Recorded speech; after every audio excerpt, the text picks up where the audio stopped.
നമ്മൾ 4-ാമത്തെ അധ്യായത്തിൻ്റെ 11 മുതലുള്ള വാക്യങ്ങൾ വായിക്കുമ്പോൾ, എഫേസ്യ ലേഖനം 4-ാം അധ്യായത്തിൻ്റെ 11 മുതലുള്ള വാക്യങ്ങൾ വായിക്കുമ്പോൾ അവിടെ നമ്മൾ കാണുന്നു, അവൻ ചിലരെ അപ്പോസ്തലന്മാരായും ചിലരെ പ്രവാചകന്മാരായും ചിലരെ സുവിശേഷകന്മാരായും ചിലരെ ഇടയന്മാരായും ഉപദേഷ്ടാക്കന്മാരുമായും നിയമിച്ചിരിക്കുന്നു. അത് നാം എല്ലാവരും വിശ്വാസത്തിലും ദൈവപുത്രനെ കുറിച്ചുള്ള പരിജ്ഞാനത്തിനുമുള്ള ഐക്യതയും തികഞ്ഞ പുരുഷത്വവും ക്രിസ്തുവിന്റെ സമ്പൂർണതയായ പ്രായത്തിന്റെ അളവും പ്രാപിക്കുവോളം വിശുദ്ധന്മാരുടെ യഥാസ്ഥാപനത്തിനായുള്ള ശുശ്രൂഷയുടെ വേലയ്ക്കും ക്രിസ്തുവിന്റെ ശരീരത്തിന്റെ ആത്മീക വർധനയ്ക്കുമാകുന്നു. അപ്പോൾ ദൈവത്തിന് മനുഷ്യനെക്കുറിച്ച് ഒരു ലക്ഷ്യമുണ്ട്, അതുപോലെ ആരെക്കുറിച്ചും ലക്ഷ്യമുണ്ട്, സഭയെക്കുറിച്ചും ദൈവത്തിന് ഒരു ലക്ഷ്യമുണ്ട്. ആ സഭയിൽ, ഞാൻ സഭയെക്കുറിച്ചുള്ള ഒത്തിരി കാര്യങ്ങൾ നമുക്ക് പറയാൻ, അത് വേറൊരു സബ്ജക്റ്റാണ്, നമ്മൾ അതിനെക്കുറിച്ച് വീണ്ടും പഠിക്കേണ്ട കാര്യമാണ്. ഈ ദിവസം കൊണ്ട് നമുക്കത് പഠിക്കാൻ തീരുന്നതല്ല. അതുകൊണ്ട് ഞാനിതൊന്ന് ടച്ച് ചെയ്ത് പോകുന്നതേ ഉള്ളൂ. ഈ സഭയ്ക്കുള്ളിലെ സ്പിരിച്വൽ റിലേഷൻഷിപ്പ്, ഒന്ന് ദൈവവും മനുഷ്യനും തമ്മിലുള്ള ബന്ധത്തിലെ റിലേഷൻഷിപ്പ്, മനുഷ്യനും തമ്മിലുള്ള റിലേഷൻഷിപ്പ്, പിന്നീട് ദൈവവും സഭയും തമ്മിലുള്ള ബന്ധം. ഇപ്പോൾ ദൈവം സഭയിൽ എന്ത് ചെയ്യുന്നു? ദൈവം സഭയിൽ എന്താണ്? ഡിഫറൻറ്റ് ഓഫീസസ് അല്ലെങ്കിൽ ഫങ്ഷൻസ് ഉണ്ടാക്കിയിട്ടുണ്ട്. ചിലരെ അപ്പോസ്തലന്മാരായും ചിലരെ പ്രവാചകന്മാരായും ചിലരെ സുവിശേഷകന്മാരായും ചിലരെ ഇടയന്മാരായും ചിലരെ ഉപദേഷ്ടാക്കന്മാരുമായി നിയമിച്ചിരിക്കുന്നു. നമ്മൾ ഈ 5-fold മിനിസ്ട്രി എന്നൊക്കെ പറയുന്ന കാര്യം. പക്ഷേ ഈ 5-fold മിനിസ്ട്രി എന്തിനാണ്? ചുമ്മാ കുറച്ച് പേർക്കൊരു പണി ഉണ്ടാക്കി കൊടുക്കാൻ വേണ്ടിയല്ല, അതൊരു ലക്ഷ്യത്തോടു കൂടെയാണ്.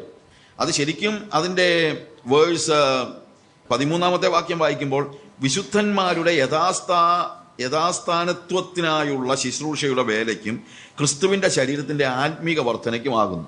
അതിനിടയ്ക്ക് ബാക്കി കാര്യങ്ങളുണ്ട്. എന്നാൽ അവിടെ പറയുന്ന പ്രധാനപ്പെട്ട കാര്യം എന്താണെന്ന് ചോദിച്ചു കഴിഞ്ഞാൽ, ഫോർ പെർഫെക്റ്റിംഗ് ദ സെയിൻസ്, യഥാസ്ഥാനപ്പെടുത്തുക എന്നുള്ള വാക്ക്, യഥാസ്ഥാനപ്പെടുത്തുക എന്ന് പറയുന്ന വാക്ക് അവിടെ ഉപയോഗിച്ചിരിക്കുന്നത് ഓരോരുത്തരും ഏത് സ്ഥലത്തായിരിക്കണോ അവിടെ തന്നെ ആക്കിയിരിക്കുക. അതാണ് ശരിക്കും ഉപയോഗിച്ചിരിക്കുന്ന വാക്ക്. അതായത് മിസ്പ്ലേസ്മെന്റ് ഉണ്ടാകരുത്. ഓരോരുത്തരും എവിടെ ഇരിക്കണം അവിടെ ഇരിക്കണം. സഭയ്ക്കുള്ളിൽ ദൈവം അവരെക്കുറിച്ച് എന്ത് ലക്ഷ്യത്തോടുകൂടെ, അല്ലെങ്കിൽ ദൈവത്തിൻ്റെ മനസ്സിൽ അവരെക്കുറിച്ചുള്ള ലക്ഷ്യം എന്താണ്? ഇപ്പം ഞാനിപ്പോൾ ചർച്ചിലേക്ക് വരുമ്പോഴത്തേക്ക് ഈ ചർച്ച് അല്ലെങ്കിൽ ഒരു ചർച്ചിലേക്ക് വരുമ്പോൾ ചർച്ചിനെ ദൈവം ആക്കിയിരിക്കുന്നത്, അല്ലെങ്കിൽ ചർച്ചിൽ ദൈവം ഈ ഓഫീസസ് ഉണ്ടാക്കിയിരിക്കുന്നതിന് എന്തിനാണെന്ന് ചോദിച്ചു കഴിഞ്ഞാൽ, ഞാൻ എവിടെ ഇരിക്കണ്ടേ? എവിടെ ഇരിക്കുന്ന പറഞ്ഞാൽ കസേര, ഏത് കസേര ഇരിക്കണമെന്ന് ഇന്നിപ്പോൾ എല്ലാവർക്കും ആകെപ്പാടെ എഴുതേ ഉള്ളൂ, ആരാണ് ഏത് കസേരയിലാണ് ഇരിക്കേണ്ടത്, ഇല്ലേ?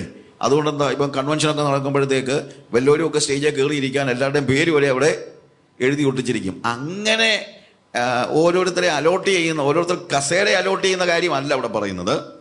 എനിക്ക് ദൈവം ചർച്ചിൽ വെച്ചിരിക്കുന്ന, അല്ലെങ്കിൽ എനിക്ക് ദൈവം ഈ ഭൂമിയിൽ ജീവിക്കുമ്പോൾ ഏത് സ്ഥാനത്ത് ഞാൻ എത്തിച്ചേരണമോ, അല്ലെങ്കിൽ ഏത് അവസ്ഥയിൽ ഞാൻ എത്തിച്ചേരണമോ, ആ അവസ്ഥയിൽ എന്നെ എത്തിക്കുന്നതിന് വേണ്ടിയാണ് സഭ. ഞാൻ പറഞ്ഞ മനസ്സിലാക്കണം. ഓരോ വ്യക്തിയും സഭയിലേക്ക് വരുമ്പോൾ സഭയുടെ ലക്ഷ്യം അതാണ്. ഞാൻ സഭയെക്കുറിച്ച് ക്ലാസ് എടുക്കുകയാണെങ്കിൽ ഒത്തിരി ഉണ്ട്, അതുകൊണ്ട് അങ്ങോട്ട് പോകുന്നില്ല. എങ്കിലും പറയാണ്, സഭയുടെ ലക്ഷ്യം, ഓരോരുത്തരും സഭയിലേക്ക് വരികയാണ്. ഒരു വ്യക്തി, ഞാൻ സഭയിലേക്ക് വരികയാണ്. ഞാൻ സഭയിലേക്ക് വരുമ്പോൾ എന്നെക്കുറിച്ചുള്ള ദൈവത്തിനൊരു ലക്ഷ്യമുണ്ട്. ആ ലക്ഷ്യത്തിൽ ഞാൻ എത്തുന്നതിന് വേണ്ടി ഈ സഭ എന്ത് ചെയ്തോണം? എന്നെ അവിടെ കൊണ്ടെത്തിക്കണം. ഞാൻ പറഞ്ഞ മനസ്സിലായല്ലോ? അത് എന്നെക്കുറിച്ച് മാത്രമല്ല, സഭയിൽ വരുന്ന എല്ലാവരും ദൈവത്തിന് അവരെക്കുറിച്ചുള്ള ലക്ഷ്യം എന്താണോ അത് സഭ മനസ്സിലാക്കി സഭയുടെ ചുമതലയാണ് എന്ത് ചെയ്യുന്നത്? അവരെ ആ സ്ഥാനത്ത്, അതാണ് യഥാസ്ഥാനത്വം എന്ന് പറയുന്ന, ഇവിടുത്തെ യഥാസ്ഥാപനം എന്ന് പറയുന്നതായ ഈ വാക്കിൻ്റെ അർത്ഥം അതാണ്. അവരെ പ്ലേസ് ചെയ്യുക, എക്സാക്റ്റ് സ്ഥലത്ത് അവരെ പ്ലേസ് ചെയ്യുക. കസേരയിലല്ല, അവരുടെ അവസ്ഥകളിൽ അവരെ പ്ലേസ് ചെയ്യുക. അതിനുവേണ്ടി ദൈവം എന്ത് ചെയ്യുന്നു? സഭയിൽ ചിലരെ അപ്പോസ്തലന്മാരായും ചിലരെ പ്രവാചകന്മാരായും ചിലരെ സുവിശേഷകന്മാരായും ചിലരെ ഇടയന്മാരായും ഉപദേഷ്ടാക്കന്മാരായും നിയമിച്ചിരിക്കുന്നു. അപ്പോൾ ഈ ഓഫീസസ് ഹൈറാർക്കി അല്ല. ഹൈറാർക്കി എന്ന് പറഞ്ഞു കഴിഞ്ഞാൽ മോളിൽ അപ്പോസ്തലന്മാർ, ഓഫ് കോഴ്സ് അപ്പോസ്തലന്മാർ എന്ന അടിസ്ഥാനം ഇട്ടെന്ന് പറയുന്നൊരു വാക്ക് പറയുന്നുണ്ട്. പക്ഷേ ഇവിടെ ഭരണപരമായ ഒരു കാര്യമല്ല ഇവിടെ പറയുന്നത്. അതുകൊണ്ട് എന്താണെന്നറിയാമോ? ചില ചർച്ചസിലൊക്കെ പലരെയും വിളിക്കുന്നത് ഇവാഞ്ചലിസ്റ്റ് എന്ന് വിളിക്കുന്നതിൻ്റെ കാര്യം എന്നാന്ന് ചോദിച്ചു കഴിഞ്ഞാൽ, അവർ പാസ്റ്റർ ആയിട്ടില്ല, അതുകൊണ്ട് അവരെ എന്ത് വിളിക്കുന്നു?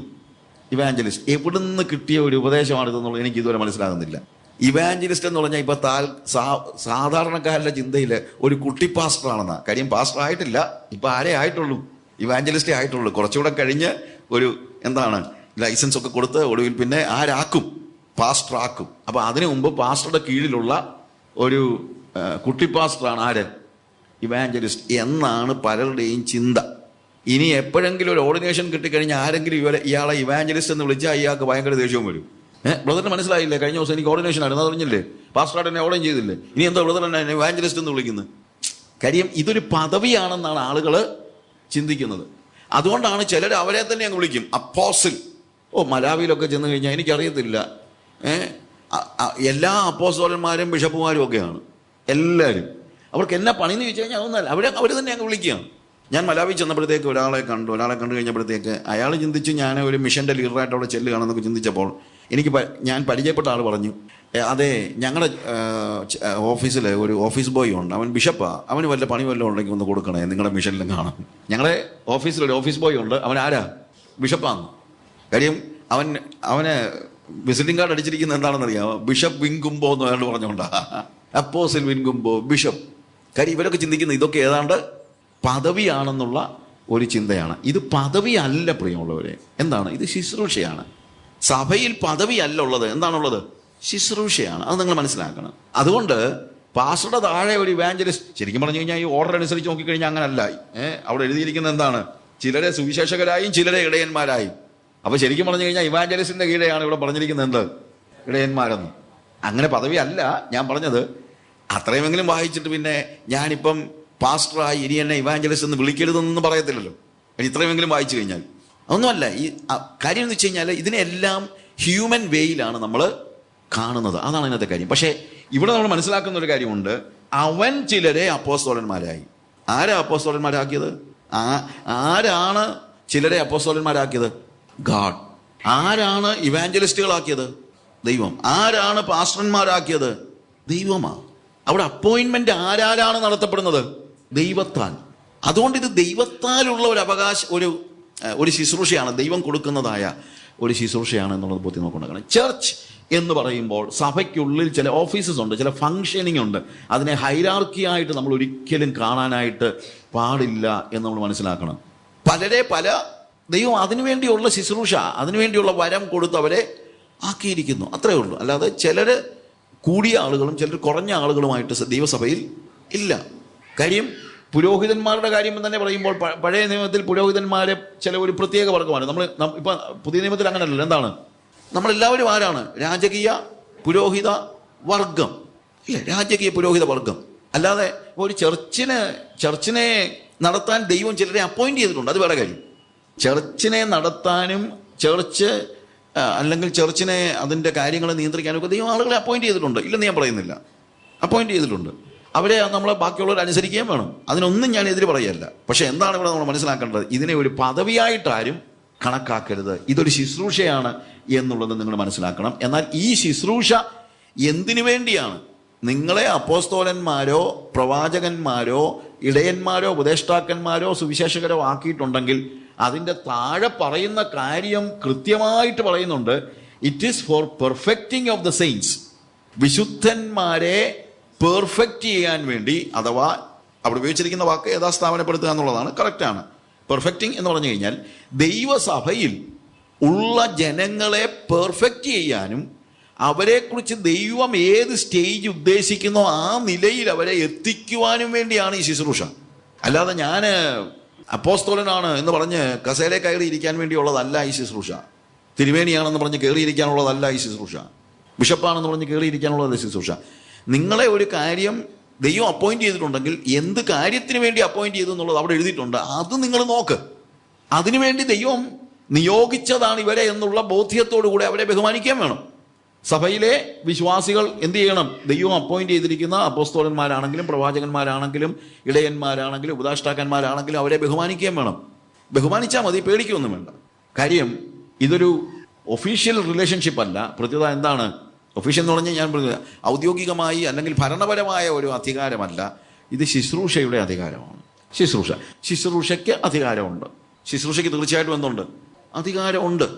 ഓരോരുത്തരെ ഏൽപ്പിച്ച കാര്യങ്ങൾക്ക് അവരവരുടേതായിട്ടുള്ള അധികാരമുണ്ട്. അത് അവരെ ഏൽപ്പിച്ച കാര്യത്തിൽ ഞാൻ ഒരിക്കലും ഒരു ഇത് വായിച്ചതാണ്. ഒരു വലിയൊരു പാർട്ടി നടക്കുന്ന സമയത്ത് അവിടുത്തെ ഒരു സിറ്റിയിലെ മേയർ വന്ന് എല്ലാവരും ഇങ്ങനെ ക്യൂ നിൽക്കുകയാണ്. മേയർക്ക് പെട്ടെന്ന് പോകണമായിരുന്നു. അപ്പോൾ ഇത് വിളമ്പി കൊടുക്കുന്നതായ ഒരു സ്ത്രീ ഉണ്ട്. ആ വിളമ്പി കൊടുക്കുന്നതായ സ്ത്രീയുടെ അടുത്ത് ഇയാൾ ചെന്നിട്ട് പറഞ്ഞു, ഞാൻ സിറ്റിയിലെ മേയറാണ്, നീ എനിക്ക് പെട്ടെന്ന് ഇത് വിളമ്പി തരാൻ പറഞ്ഞു. അവർ പറഞ്ഞു, നിങ്ങൾ സിറ്റിയിലെ മേയറായിരിക്കും, പക്ഷേ ആ മേയറാണെങ്കിൽ അത് അവിടെ കാണിച്ചാൽ മതി. ഇവിടെ ഈ ക്യൂ നിൽക്കുന്നവർക്ക് ഫുഡ് കൊടുക്കാനാണ് എന്നെ ആക്കിയിരിക്കുന്നത്. അതുകൊണ്ട് ക്യൂവിൻ്റെ പുറകെ പോയി നിന്നാൽ ഇവിടെ വരുമ്പോൾ ഫുഡ് തരും. സിറ്റിയിലെ മേയർ എവിടെ ചെയ്തോണം, അത് മുനിസിപ്പാലിറ്റിയിൽ അല്ലെങ്കിൽ സിറ്റിയിൽ കോർപ്പറേഷനിൽ അത് ചെയ്തോണം. പക്ഷെ ഇവിടെ വരുമ്പോഴത്തേക്ക് അതാണ് ഇതൊക്കെ അന്യോന്യവും എന്തുണ്ട്. ഒരാൾ അപ്പോസ്തോലൻ്റെ കീഴിൽ, അപ്പോസ്തോലൻ്റെ കീഴിലെന്നല്ല ഉദ്ദേശിക്കുന്നത്, അവരുടെ ആ ശുശ്രൂഷ അധികാരത്തിൻ്റെ കീഴിലാണ് ചിലപ്പോൾ പാസ്റ്റർ, എന്നാൽ പാസ്റ്ററുടെ കീഴിലായിരിക്കും അപ്പോസ്തോലൻ. അങ്ങോട്ടും ഇങ്ങോട്ടും ഉണ്ട്, അന്യോന്യമായ കാര്യങ്ങളുണ്ട്. അതുകൊണ്ട് ദൈവസഭയിൽ അതോറിറ്റി, ഫൈനൽ അതോറിറ്റി ഒരാൾക്കേ ഉള്ള, ആൾക്കാണ്? ദൈവത്തിന് മാത്രമേ ഉള്ളൂ. ആ ദൈവം ഇങ്ങനെ ഓരോരുത്തരെ അപ്പോയിന്റ് ചെയ്ത് എന്തിനു വേണ്ടിയാണെന്ന് ചോദിച്ചാൽ, first of all perfecting of the saints. 13-ാമത്തെ വാക്യത്തിൽ നമ്മൾ വായിക്കുമ്പോഴത്തേക്ക്, മലയാളത്തിലെ 13-ാമത്തെ വാക്യത്തിലാണ് അവിടെ നമ്മൾ കാണുന്നതാണ് എന്ത്, വിശുദ്ധന്മാരുടെ യഥാസ്ഥാപനത്തിനുള്ള ശുശ്രൂഷകൾ. പിന്നെ രണ്ടാമത് പറയുന്നത് for the work of ministry, ശുശ്രൂഷയുടെ വേലയ്ക്കും. അടുത്തത് ക്രിസ്തുവിന്റെ ശരീരത്തിന്റെ ആത്മീക വർധനയ്ക്കും, for edifying the body of Christ the church. ഈ 3 കാര്യങ്ങൾക്ക് വേണ്ടിയാണ് ഈ അപ്പോയിൻമെന്റ് എന്നുള്ളത് നമ്മൾ മനസ്സിലാക്കണം. അപ്പം ദൈവം സഭയിൽ വെയ്കായിട്ട് ചന്തയിലെ കാര്യം പറഞ്ഞതുപോലെ ആർക്കെങ്കിലും ഇഷ്ടമുള്ളതെല്ലാം ചെയ്യാനായിട്ട് ദൈവം സഭയിലേക്ക് ആളുകളെ പറഞ്ഞു വിട്ടിരിക്കുകയല്ല. അതും മനസ്സിലാക്കണം. ദൈവസഭയിലൊരു ഓർഡറുണ്ട്. ആ ഓർഡർ അനുസരിച്ച് വേണം കാര്യങ്ങൾ നടക്കാൻ. സകലവും ചന്തവും ഉചിതവുമായി നടക്കണം. അതുകൊണ്ട് ദൈവസഭയിൽ ദൈവം ഭരമേൽപ്പിച്ചതായ അധികാരമുണ്ട്. ആ അധികാരത്തിൻ്റെ കീഴിലാണ് ബാക്കിയുള്ള ആളുകൾ. അവർ അന്യോന്യം എന്താണ് ബന്ധപ്പെട്ടിരിക്കുന്നു. അതുകൊണ്ട് ചർച്ച്, ആ ചർച്ചിലെ ശുശ്രൂഷകരായ ആളുകൾ ഏത് ശുശ്രൂഷയാണെങ്കിലും അവരെ ദൈവം ഭരമേൽപ്പിച്ചിരിക്കുന്ന ഒരു കാര്യമുണ്ട്. ആ ഭരമേൽപ്പിച്ചിരിക്കുന്ന കാര്യത്തിന് വേണ്ടിയുള്ള അധികാരം അവർക്ക് എടുക്കാം. ഞാൻ മുമ്പേ പറഞ്ഞതുപോലെ ഫുഡ് വിളമ്പി കൊടുക്കാൻ ഒരാളെ ഏൽപ്പിച്ചു കഴിഞ്ഞാൽ ആ ഫുഡ് വിളമ്പി കൊടുക്കാൻ ഏൽപ്പിച്ച ആൾക്കും ആ ലെവലിൽ എന്തുണ്ട്, അധികാരമുണ്ട്. ഫുഡ് വിളമ്പി കൊടുക്കുന്ന കാര്യത്തിൽ അയാൾക്കും അധികാരമുണ്ട്. അത് ബാക്കിയുള്ളവർ മനസ്സിലാക്കണം, അതെല്ലാവരും മനസ്സിലാക്കണം. അതുകൊണ്ട് ദൈവസഭയിൽ തീർച്ചയായും ഒരു ക്രമമുണ്ട്. ദൈവസഭ ക്രമം കെട്ട് നടക്കുന്ന കുത്തഴിഞ്ഞ ഒരു പുസ്തകമല്ല സഭ. അത് ആര് ചെയ്തതാണ്? It is done by God. ഞാൻ ചർച്ചിനെ കുറിച്ച് ഉള്ള ക്ലാസ് എടുക്കാൻ നമുക്ക് സമയമില്ലല്ലോ, അതുകൊണ്ട് ഞാൻ നേരെ മുന്നോട്ട് പോവുകയാണ്. ഈ ഫങ്ഷൻസ് എന്തിനാണെന്ന് ചോദിച്ചാൽ 12-ാം വാക്യത്തിൽ പറയുന്ന കാര്യം, 12-ാമത്തെ വാക്യത്തിൽ, അത് നാം എല്ലാവരും വിശ്വാസത്തിലും ദൈവപുത്രനെ കുറിച്ചുള്ള പരിജ്ഞാനത്തിലും ഐക്യതയും തികഞ്ഞ പുരുഷത്വവും ക്രിസ്തുവിന്റെ സമ്പൂർണ്ണതയായ പ്രായത്തിന്റെ അളവും പ്രാപിക്കുവോളം. അപ്പോൾ അവിടെ 2 കാര്യങ്ങൾ. നാം എല്ലാവരും അത് നമ്മൾ മനസ്സിലാക്കണം. അത് എല്ലാവരും, സഭയിലുള്ള മുഴുവൻ ആളുകളെയും കുറിച്ചാണിത്. അല്ലാതെ ഒരു ഗ്രൂപ്പിനെ കുറിച്ചോ ഒരു ലെയറിനെ കുറിച്ചോ അല്ല.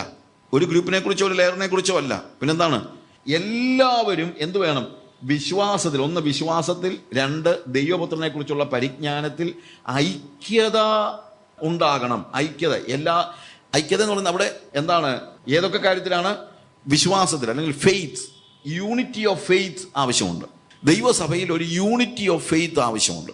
ആ യൂണിറ്റി ഓഫ് ഫെയ്ത്ത് ഉണ്ടാകണമെങ്കിൽ കൃത്യമായ ടീച്ചിങ് ഉണ്ടാകണം. ഈ ദൈവസഭ എന്താണ്, ഞാൻ എന്ത് വിശ്വസിക്കുന്നു എന്നുള്ളത് മാത്രം വിഷയമല്ല, ദൈവസഭ എന്ത് വിശ്വസിക്കുന്നു എന്നുള്ളത് ഒരു വിഷയമാണ്. വാട്ട് ഈസ് യുവർ ഫെയ്ത്ത് എന്നൊരാൾ ചോദിച്ചു കഴിഞ്ഞാൽ അത് പറയാൻ, അത് ഒന്നായിരിക്കണം എന്നുള്ള പറയുന്നത്, യൂണിറ്റി ഓഫ് ഫെയ്ത്ത്. ആ യൂണിറ്റി ഓഫ് ഫെയ്ത്ത് ഉണ്ടാകേണ്ടത് കൊണ്ടാണ് ഇത്രയും ടീച്ചിങ് ആവശ്യമായി വരുന്നത്.